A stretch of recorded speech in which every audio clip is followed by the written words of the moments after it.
आप सभी विद्यार्थियों का एक बार पुनः स्वागत है Subhash study centre YouTube channel पर। और आज का यह वीडियो क्लास 10th के छात्रों के लिए काफ़ी ज़्यादा महत्वपूर्ण है, क्योंकि इस वीडियो के द्वारा हम आपको कविवर रसखान जी का जो अगला सवैया है चौथे नंबर का, जा दिन तय वह नंद को छोरा यह बन धेनु चराए गयो है, मोहन ताननी गोधन गावत बेनु बजाए रिझाए गयो है, वा दिन शो कछुटो ना शो कै रसखान हिय में समाए गयो है, को न काहू की कान करे सिगरो ब्रजबीर बिकाए गयो है।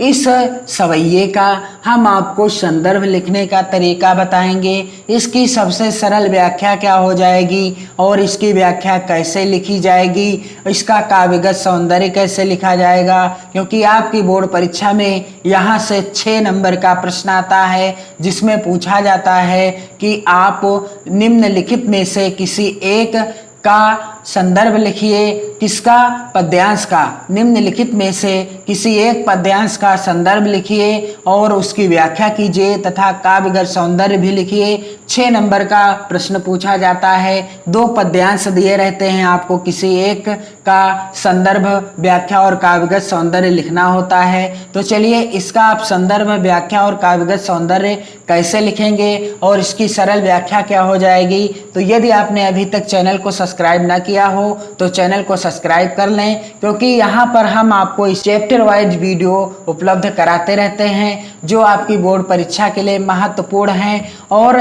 इसके पहले जो सूरदास जी का पाठ है पद शीर्षक के नाम से, उन सभी पदों का मैंने संदर्भ, व्याख्या और काव्यगत सौंदर्य से रिलेटेड वीडियो चैनल की प्लेलिस्ट में उपलब्ध करा दिया है, उनको आप देख सकते हैं चैनल की प्लेलिस्ट के द्वारा। और इसके पहले मैंने आपको रसखान जी का जो पहला सवैया है, मानुष हो तो वही रसखान बसो ब्रज गोकुल गांव के ग्वारन, और दूसरा सवैया आज गई हुती भोर ही हो रसखान रही वही नंद के भव नहीं, तीसरा सवैया धूरी भरे यति शोभित श्याम जू तैसी बनी सिर सुंदर चोटी।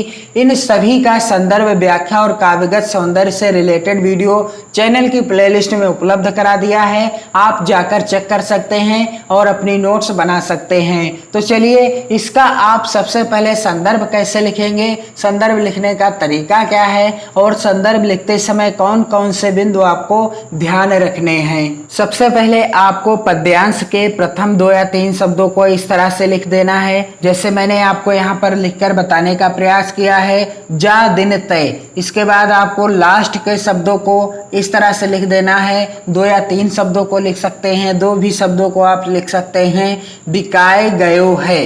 अब आपको हेडिंग डालना है संदर्भ, और संदर्भ आप ब्लैक पेन से हेडिंग डालेंगे। इसके बाद संदर्भ, जो यहाँ पर संदर्भ है रसखान के जितने भी सवैये हैं उन सभी में यही संदर्भ आप लिख सकते हैं, कोई भी परिवर्तन आपको नहीं करना है।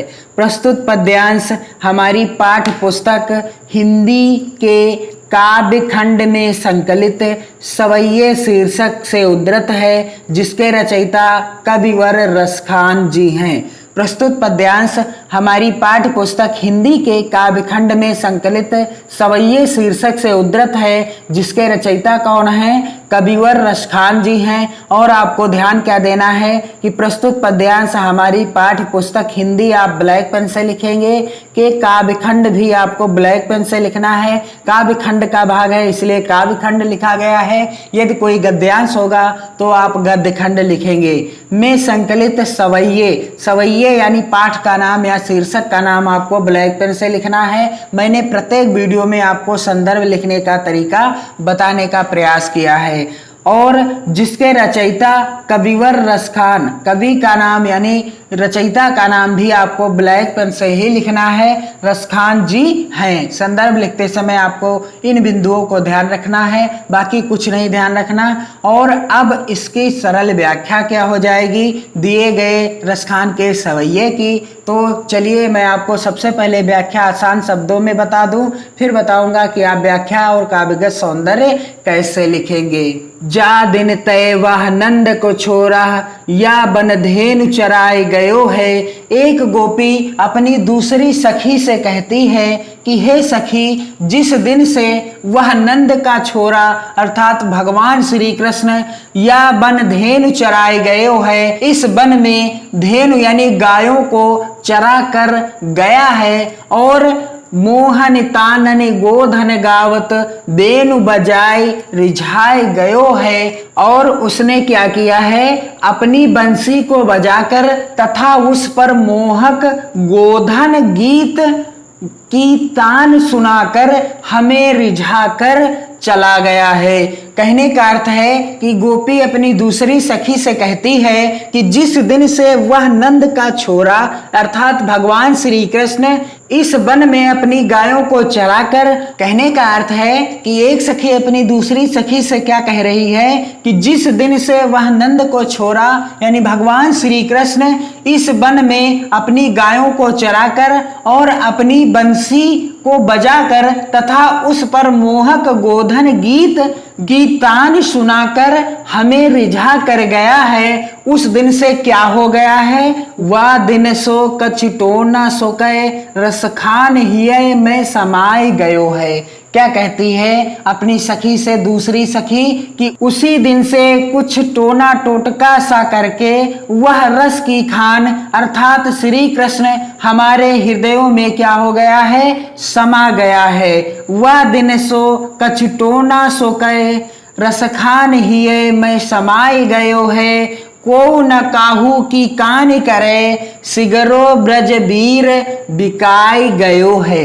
क्या कहती है गोपी कि हे सखी, तभी से कोई किसी की शर्म नहीं करता, तभी से कोई किसी की शर्म नहीं करता अर्थात सभी अपने में खोए हुए हैं। ऐसा प्रतीत होता है कि जैसे संपूर्ण ब्रज उस श्री कृष्ण के हाथों बिक गया है अर्थात सभी उसी के क्या हो गए हैं, वशीभूत हो गए हैं, यानी सभी श्री कृष्ण के वश में हो गए हैं। तो इसकी व्याख्या आप कैसे लिखेंगे, जा दिन तय वह नंद को छोरा या बन धेनु चराए गयो है, मोहन ताननी गोधन गावत बेनु बजाए रिझाए गयो है। इसकी व्याख्या आपको इस तरह से लिखना है, आप हेडिंग डालेंगे व्याख्या।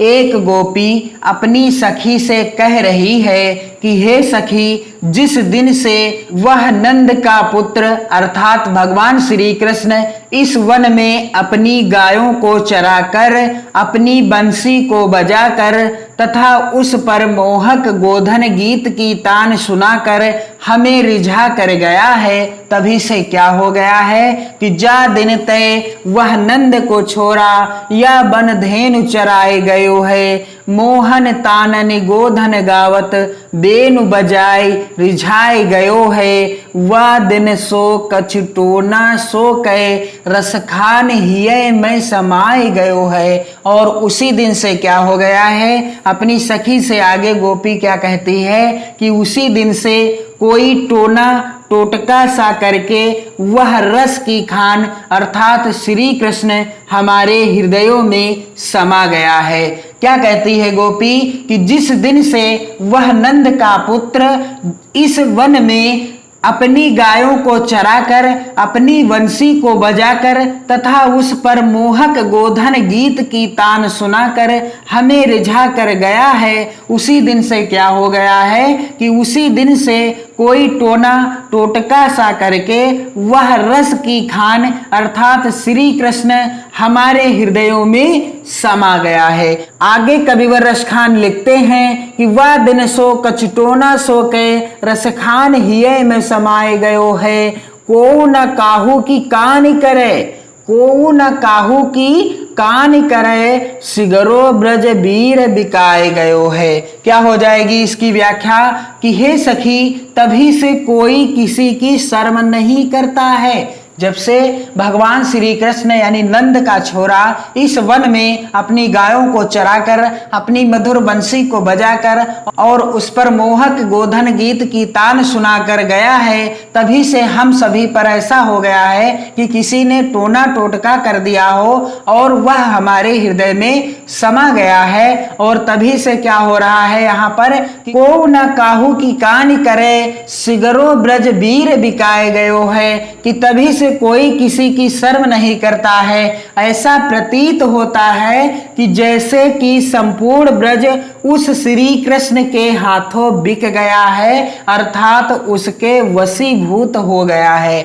ऐसा लग रहा है कि सभी ब्रजवासी, सभी ब्रज के जीव जंतु उस श्री कृष्ण यानी भगवान श्री कृष्ण के हाथों बिक गए हैं और सभी भगवान श्री कृष्ण के वशीभूत हो गए हैं। कहने का अर्थ है कि सबको भगवान श्री कृष्ण ने अपने वश में कर लिया हो। तो अब इसका काव्यगत सौंदर्य क्या हो जाएगा, सबसे पहले आपको हेडिंग डालना है काव्यगत सौंदर्य। और काव्यगत सौंदर्य में पहला बिंदु आपको क्या लिखना होता है, जो पद्यांश के अंतर्गत जिसके बारे में दर्शाया गया हो या जिसका वर्णन किया गया है। तो यहाँ पर कवि ने गोपियों की कृष्ण भक्त की अभिव्यक्ति अत्यंत कलात्मक रूप में की है। यहाँ पर कवि ने गोपियों की भक्ति जो है श्री कृष्ण के प्रति, उसकी अभिव्यक्ति अत्यंत कलात्मक रूप से प्रस्तुत की है।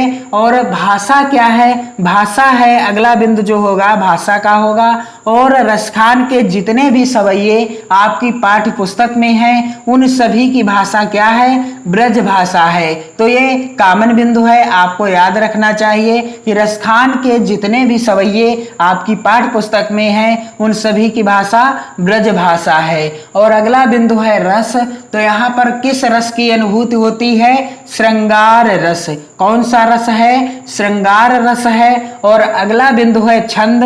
तो ये जो छंद है यह क्या है, सवैया छंद है, यानी जो पद्यांश है आपका जिसका मैंने आपको संदर्भ व्याख्या बताया है, तो यह क्या है, सवैया है। और शीर्षक का नाम भी क्या है, सवैये। तो आपको ध्यान रखना है कि रसखान के जो भी हैं पद्यांश के अंतर्गत ये सभी सवैये हैं। और अगला बिंदु है अलंकार। तो अलंकार यहाँ पर कौन सा है, अनुप्रास अलंकार है और उत्प्रेक्षा, और कौन सा है, अतिशयोक्त अलंकार है। तो इस तरह से आप इस सवैये का यानी पद्यांश का आसान तरीके से संदर्भ लिख सकते हैं, व्याख्या लिख सकते हैं और काव्यगत सौंदर्य भी लिख सकते हैं। और यहाँ से आपके कुल 6 नंबर पक्के हो जाएंगे जब आप इसी तरह से अपनी बोर्ड परीक्षा में लिखेंगे संदर्भ, व्याख्या और काव्यगत सौंदर्य। और आपको ध्यान रखना है कि आपको कहीं पर भी